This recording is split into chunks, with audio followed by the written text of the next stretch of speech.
Good morning class. BSc part second paper second animal physiology and immunology की class है।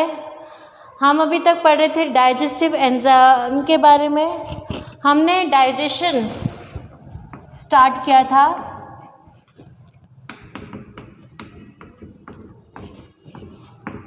हम digestions के बारे में पढ़ रहे थे कि क्या होता है। तो डाइजेशन कहाँ से स्टार्ट होता है? हमारे एलिमेंट्री कनाल से का पूरा जो ट्रैक्ट होता है हम उसको क्या बोलते हैं? एक तरीके से वो हमारा डाइजेशन ट्रैक होता है। कहाँ से स्टार्ट होता है? ओरल कैविटी से स्टार्ट होकर के हमारे एनस पर एंड होता है। जब हमने कल एलिमेंट्री कनाल के बारे में ट्रैक्ट के बारे में कुछ पढ़ा था, इंपॉर्टेंट पॉइंट पढ़े थे, तो कि जो ओरल कैविटी होती है वो क्या करती है? वो हेल्प करती है, हम जो भी खाना खाते हैं उसे निगलने में मदद करती है ना।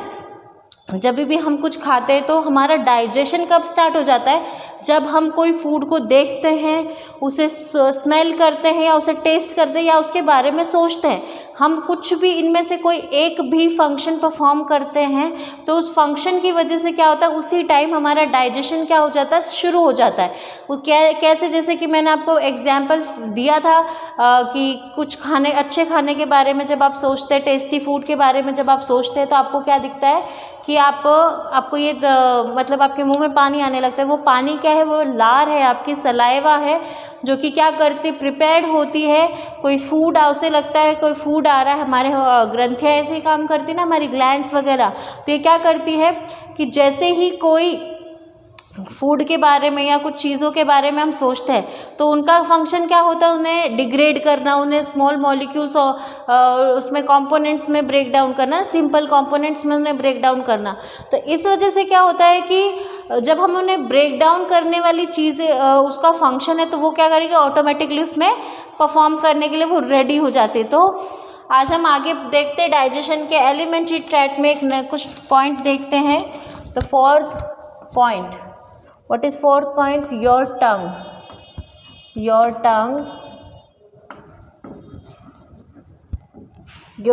help out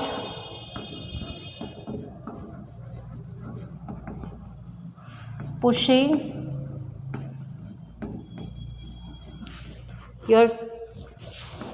the food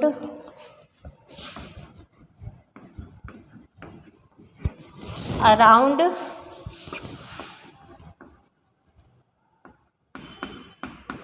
while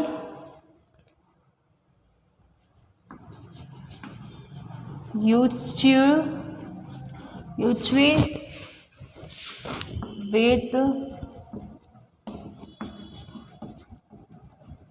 with your teeth।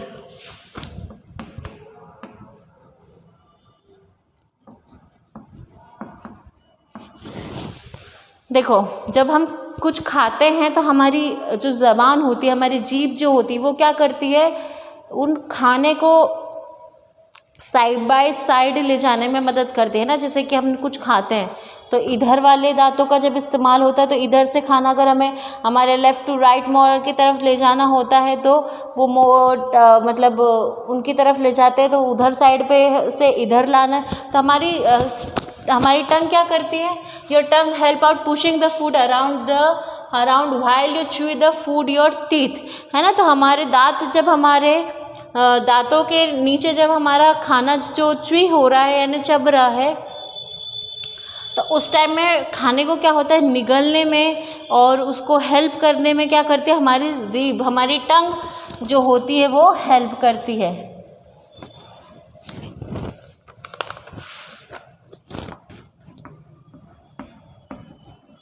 When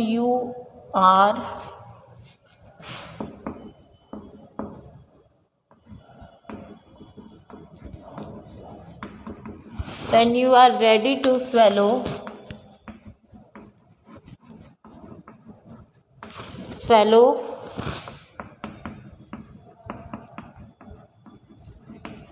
the tongue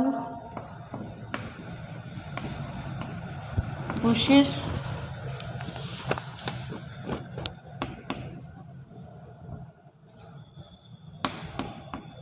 tiny bit of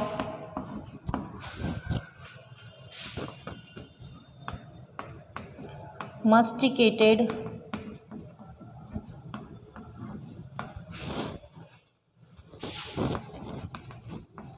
food called a bolus towards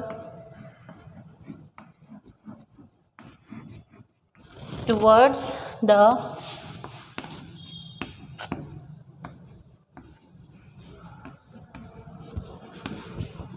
back of your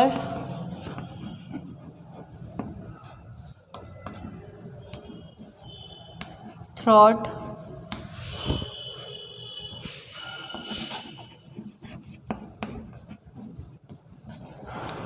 and into the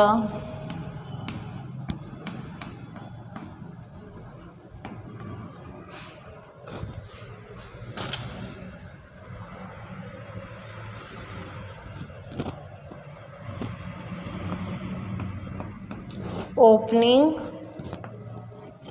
of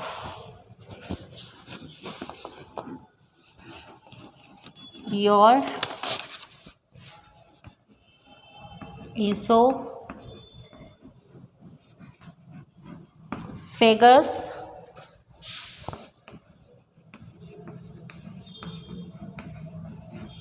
the second part of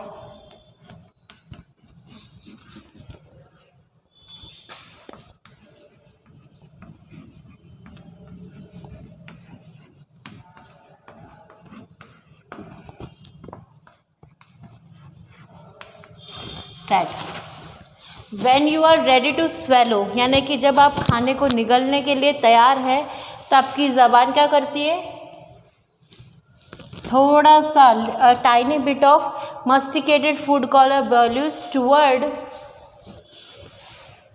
the back of your throat and into the opening of the esophagus। यानी जब हम खाते हैं खाना और जैसे हम निगलते हैं तो हमारे कुछ जो वो खाना क्या हो चुका है ऐसा कंडीशन में, जैसे स्मॉल पार्टिकल्स में सपोज कर लो कि वो बॉल्स वे में छोटे गोल गोल हो गए ताकि हम उसे आसानी से निगल सके, करेक्ट। तो वो करने के लिए क्या वो आसानी से उसे निगल सके, इस वजह से वो जैसे ही हमारे गले तक पहुंचते हैं तो गले पे पहुंचने के बाद में क्या होता है, ओपनिंग ऑफ योर इसोफेगस, जो हमारा इसोफेगस होता है वो क्या हो जाता है, ओपन हो जाता है। और सेकंड पार्ट क्या होता है, ये डाइजेस्टिव ट्रैक्ट का सेकंड पार्ट होता है।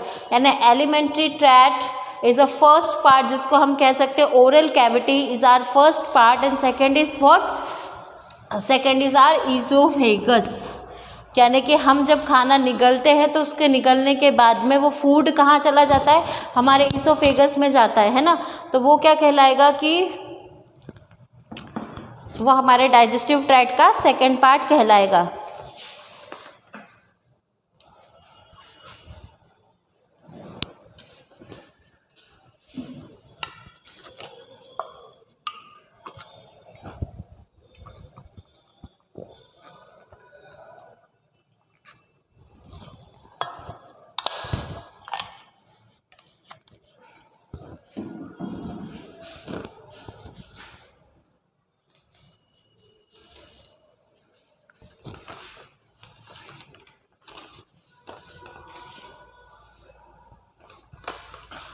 देखो अब हम बात करते हैं सबसे पहले सलाइवरी ग्लैंड के बारे में, क्योंकि एलिमेंट्री कनाल में हमारी सबसे पहले क्या होती है, सलाइवरी ग्लैंड ही आती है।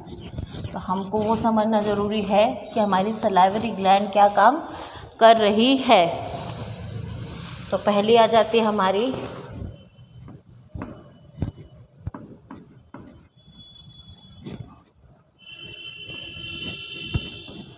Salivary gland.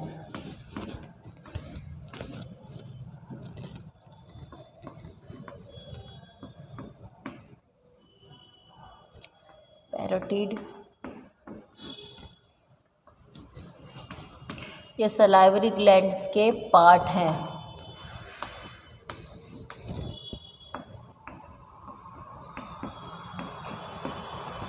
सबमंडिबुलर,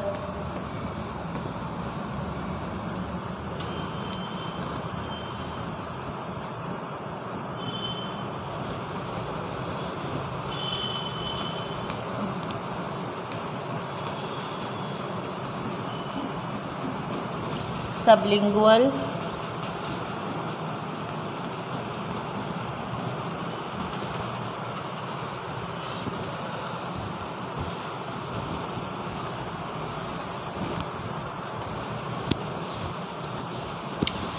सलाइवरी ग्लैंड में ये 3 ग्लैंड्स होती है जो क्या काम करती है, सलाइवा बनाने का काम करती है, उससे सिक्रीट करने का काम करती है और क्या करती है, उसे ट्रांसफ़र करने का काम करती है। कब कैसे क्या काम करना है ना। इनका ओरल कैविटी में कैसे काम होता है हम वो देखते हैं कि सलाइवरी ग्लैंड का ओरल कैविटी में कैसे काम होता है।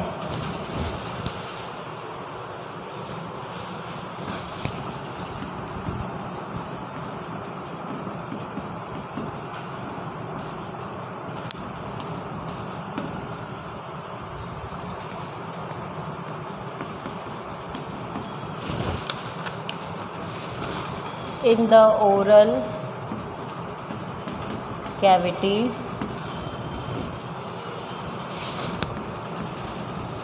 salivary gland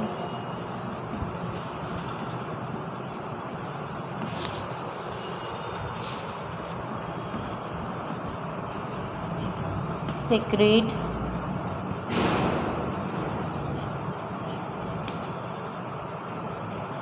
pateline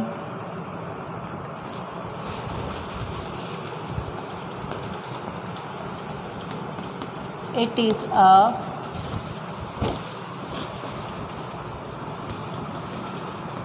is a type of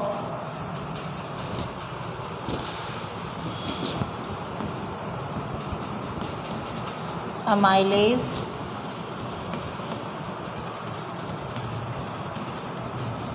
which digests starch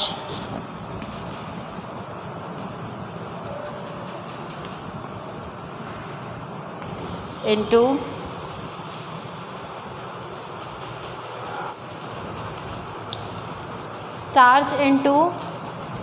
small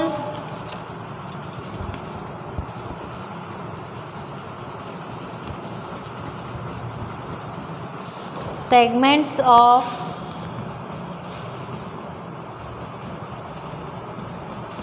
multiple sugar and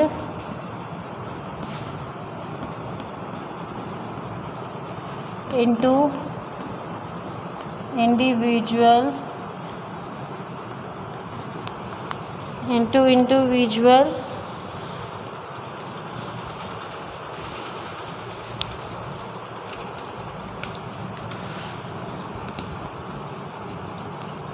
soluble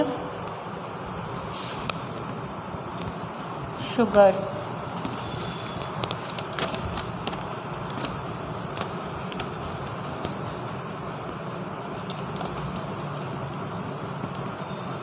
Secreted by small and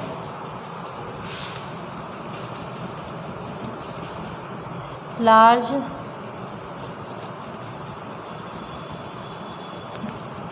salivary gland.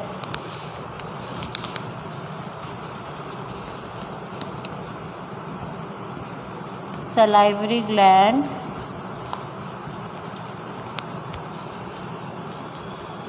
salivary glands also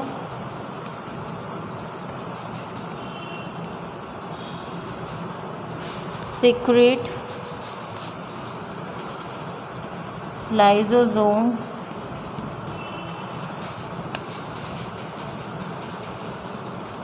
which kills bacteria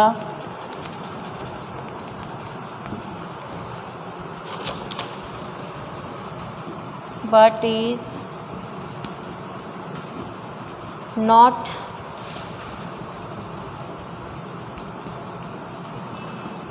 classified as a digestive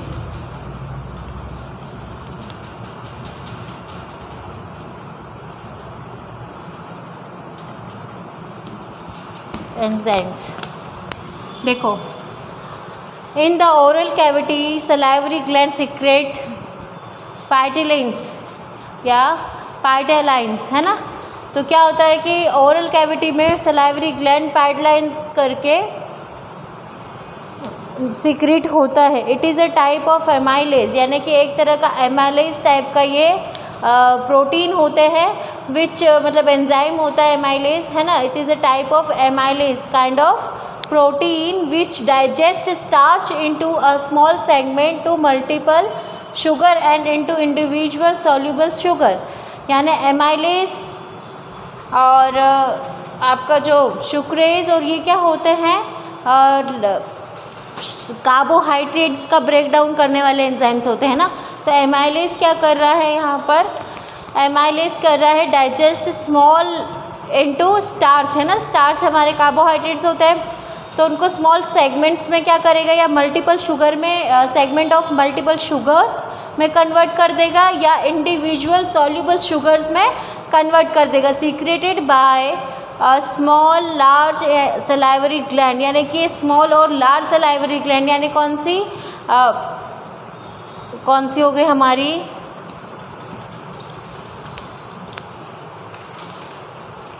सबमंडिबुलर और sublingual, है ना। जो हमारी बड़ी से लेकर के छोटी तक का जो ग्लैंड है सलाइवरी, वो हमारी क्या करती है, इनको सीक्रेट करने में मदद करती है। Salivary gland also secret lysosomes, यानी कि सलाइवरी ग्लैंड लाइजोसोम्स को भी सीक्रेट करती है। लेकिन लाइजोसोम्स क्या होता है, कुछ पर्टिकुलर बैक्टीरियाज को किल करने का काम करते हैं, क्लासिफाइड है, लेकिन उन्हें डाइजेस्टिव एंजाइम करके क्लासिफाइड नहीं किया गया है।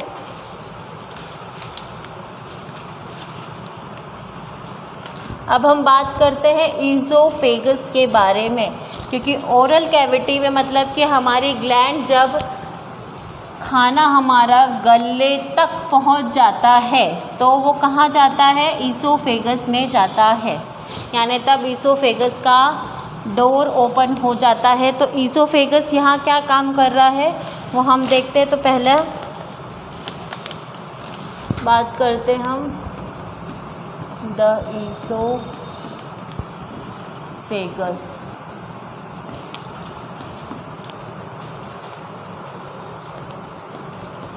The esophagus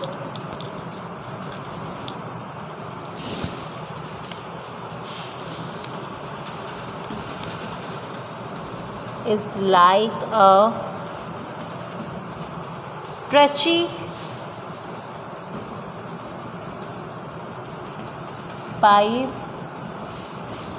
stretchy pipe that's about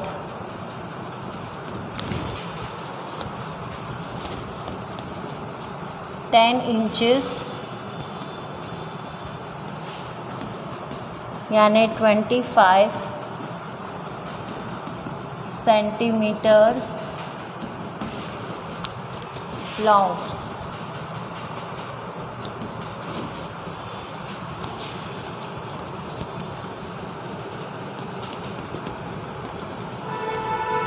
It moves food from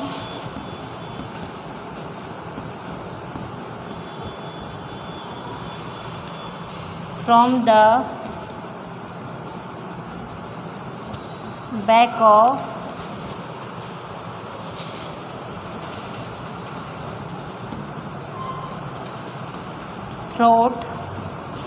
back of your throat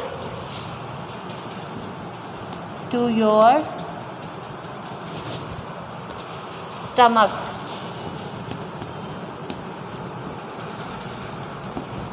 but also at the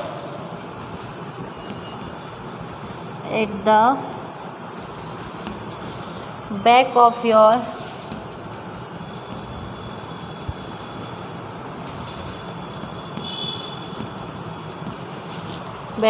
your throat is your windpipe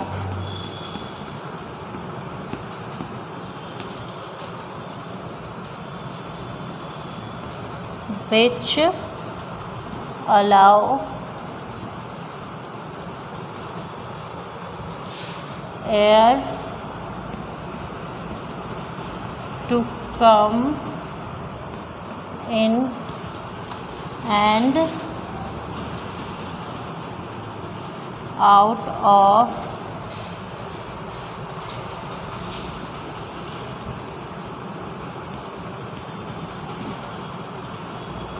body. Oesophagus कैसा होता है? एक स्ट्रेची पाइप टाइप का स्ट्रक्चर होता है जो क्या होता है 10 इंच बड़ा होता है। इसकी लंबाई कितनी होती है? 10 inches long. It moves food from the back of your throat. ये गले के आगे खाने को पहुंचाने का काम करता है। कहाँ? अपने हमारे स्टमक तक। But also it is the back of your throat. ये बैक हमारे कहाँ होता है? हमारे विंड पाइप के पीछे की तरफ होता है। हमारे विंड पाइप के पीछे तरफ होता है। विच अलाउस एयर टू कम, मतलब हमारे ये क्या करता है? हमारे जो विंड पाइप होता है उसके पीछे होता है और इसलिए होता है ताकि हम आसानी से सांस ले सकें। आपने सुना होगा कि जब भी हम खाना खाते हैं और हमें एकदम से ठसका लग जाता है ना, खाते खाते हमारे एकदम से सांस की नली में पानी चला जाना या कुछ चला जाता है तो हमें बहुत ज़्यादा तकलीफ़ होने लगती है ना, इरिटेशन होती है। तो उस कंडीशन में ये बोलते हैं ना कि गलती से खाना सांस की नली में चला गया होगा। तो ऐसा इसलिए होता है कि पहले हमारा विंड पाइप होता है और विंड पाइप के जस्ट पीछे ईसोफेगस होता है ना, तो जो क्या करता है? खाने को स्टमक तक ले जाने का काम करता है। तो अगर गलती से खाना खाते टाइम या पानी पीते टाइम वो खाना हमारे ईसोफेगस में न जा कर के विंड पाइप में चला जाता है तो बहुत इरिटेट करता है और हमें बहुत तकलीफ़ होती है। आगे हम इसके बारे में देखते हैं क्या होता है।